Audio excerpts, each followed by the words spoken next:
Good morning everyone. Ito po ay si Chief Engineer De Castro ng Sigal Kayod Marino po.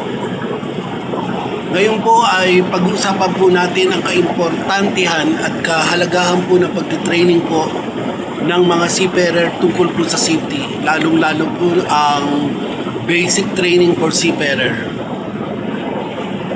Ang basic training po ng seafarer ay mandatory po ito sa lahat po ng posisyon. Mapa-kapitan ka man o mapa-ultimo, kadete o ano po, ito po ay kinakailangan po. Kaya po, ako po ay nagsasabi sa inyo na dapat po nating seryosohin ang pag-aaral nito during training. Sa mga nakaraang pong vlog ko ay naipakita ko po sa inyo ang actual na pagtitraining po ng mga seafarer sa site po ng PNTC sa Tanza, Cavite. Doon po ay mararanasan niyo po ang world-class training ng mga instructor at assessor na talaga pong nakatunang pansin po sa safety po ng mga estudyante o ng mga training po ng mga seafarer.